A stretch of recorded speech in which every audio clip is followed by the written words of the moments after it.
Welcome back to the Frottage series, and today we're going to explore frottage with precious items. So if you need a little help getting set up for frottage, go check out my setup video. Otherwise, the invitation is to go and collect some precious items to create some textures with, or some rubbing, should I say. So that could be jewelry, bookmarks, special coins, special items.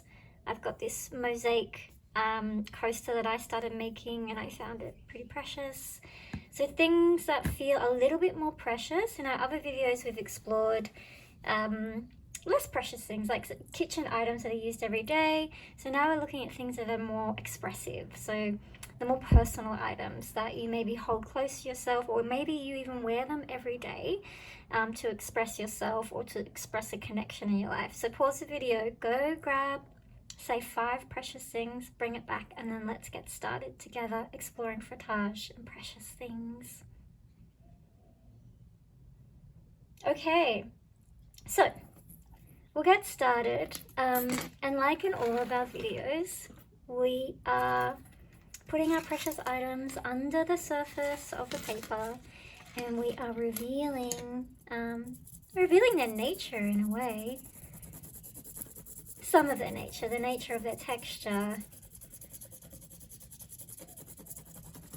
I think lead pencils are really a good one for this, but also colored pencil could be kind of interesting too. See what you're drawn to. It'd be interesting to know what items you've picked too. So I've picked out some items that some have been given to me by other people as gifts. They saw it, they thought of me. And it's funny, that's the ones I'm choosing to work with first, so that might say something. Oh, by the way, if you haven't met me, my name's Mary Helen. I run Mark and Movement. I'm a transpersonal art therapist and artist, and I help people reclaim joy. Alright, another item. Look at this little ring. This is from an ex-partner. Probably the only ring I've ever received. I wonder if I can pick up that very tender marking. Perhaps not. Interesting.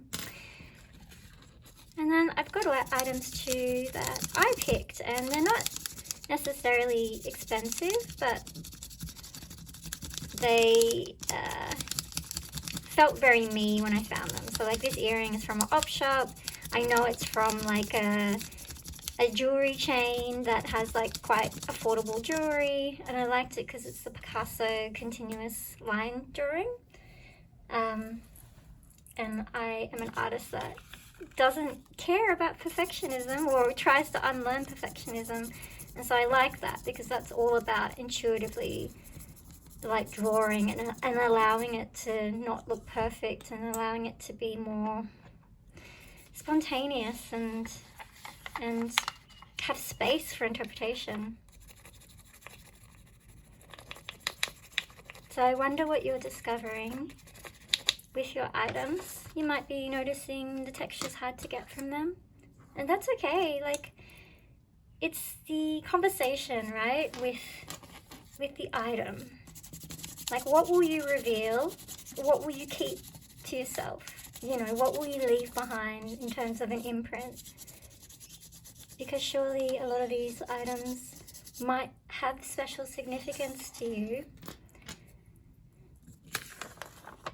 I mean, if you own them, they're with you all the time in some sort of capacity. So what do they mean to you?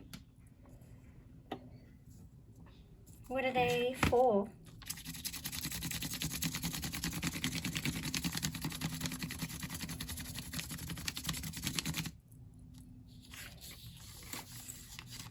Maybe they're from an important relationship.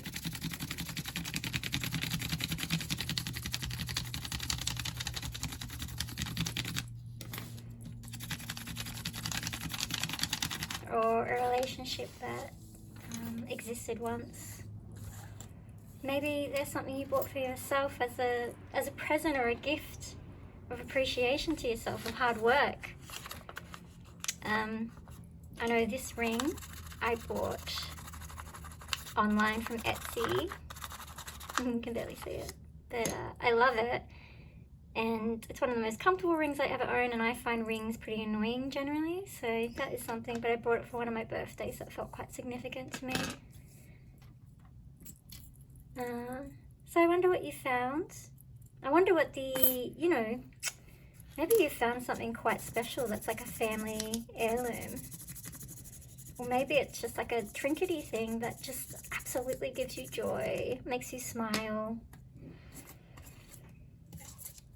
Maybe you got your keys from your bag. Actually, that's such a good one because keys are important, aren't they? They lock things, they unlock things. I don't have my keys here. Maybe I'll go get them. They feel kind of important.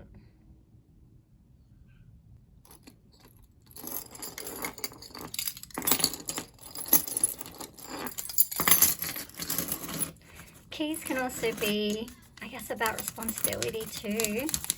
I have, you know, there's work keys, keys to your car. I've got keys from friends' houses, so I can go in and take care of their garden while they're away, or pets. Keys are really a sign of, yeah, responsibility, I suppose, and protection.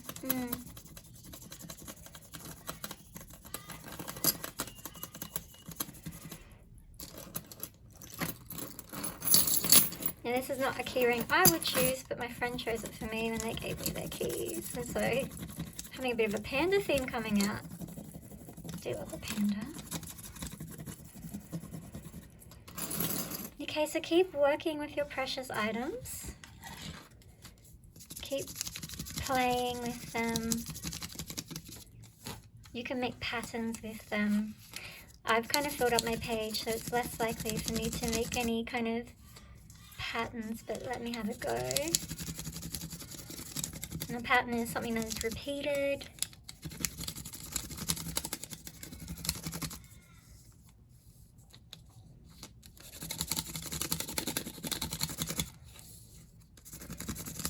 Oh, I love that. The face and the moon. So what are you noticing about what you're creating? What is drawing your interest?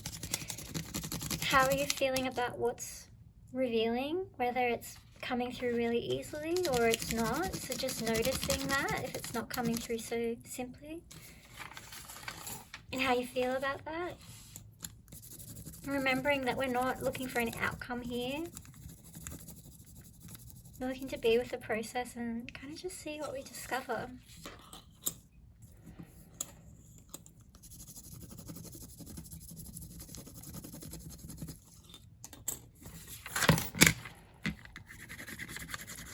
While this coaster is not very precious, there's something about a circle that feels pretty precious to me. So I'm going to make that the hero in the middle there.